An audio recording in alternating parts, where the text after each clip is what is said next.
Hey, yo, today I want to talk about dessert. One of my friends told me that growing up, she ate this Vietnamese dessert that was basically Vietnamese coffee, but in like a dessert form. And I was curious because I've never had such a thing. I drink Vietnamese coffee, otherwise known as Cafe Du Monde in Vietnamese, and I'm huge on that, but I've never had this dessert. So I looked it up, and it seems like it's based off of Panna Cotta, which is an Italian dessert, but using Vietnamese flavors. And I was interested, and I decided to make it myself. So Panna Cotta is an Italian dessert that's based off using heavy cream and gelatin or some sort of thickener. In today's case, I'll be using agar.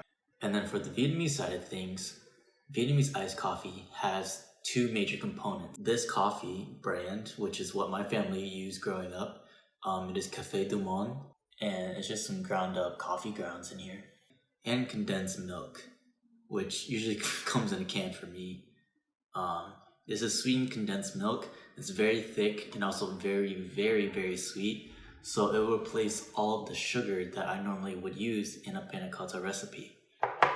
So this recipe I've made somewhat on my own, basing it off what I've read about panna cottas and also what my knowledge of Vietnamese coffee, and then also any pictures that I was given and shown. So I'm not sure if this is going to be 100% accurate, but without further ado, let's get started. The first step is making the coffee. Using a coffee phin, pour 2 to 3 tablespoons of the coffee in, then fill to the top with hot water, cover, and let it drip into the glass. While that's filtering, we can work on the cream mixture. Begin with 1 1/2 cups of milk into a saucepan, then 1 1/2 cups of heavy cream, and then add about 1/2 cup of condensed milk. The condensed milk is acting as our sweetener and replacing the typical sugar that's added. Finally, add about 3 tablespoons of agar powder. Gelatin can also be used, but note that gelatin gives more of a jello texture, while agar gives a creamier yet firm texture. Heat this on medium-high heat until the mixture begins to boil, then bring it down to a simmer. Let the agar fully dissolve and heat up, or it won't set later on. After it has simmered for a few minutes, pour 1/3 of the mixture into another saucepan.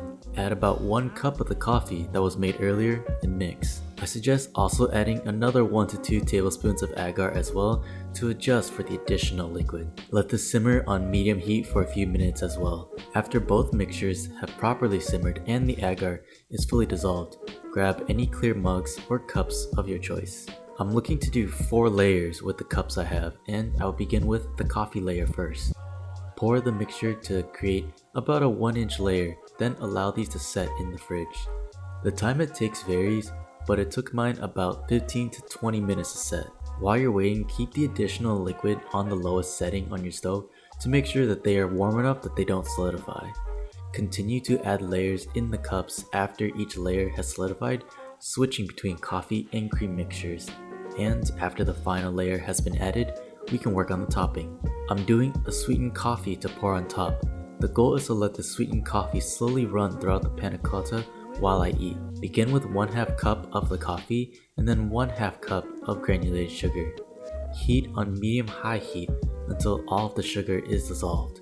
Optionally, you could make a coffee syrup and do 1 cup of sugar instead of the 1/2 cup and continue to heat until the coffee becomes thick. Allow the coffee to cool, or it might end up melting your top layer. Slowly pour the coffee over the panna cotta, and there we have a Vietnamese coffee panna cotta. It has all of the flavor of your typical cup of Vietnamese iced coffee, along with the creamy texture you would want in a panna cotta. I hope you enjoyed, and if you try this recipe out, please let me know on any of my social medias down below how it turned out.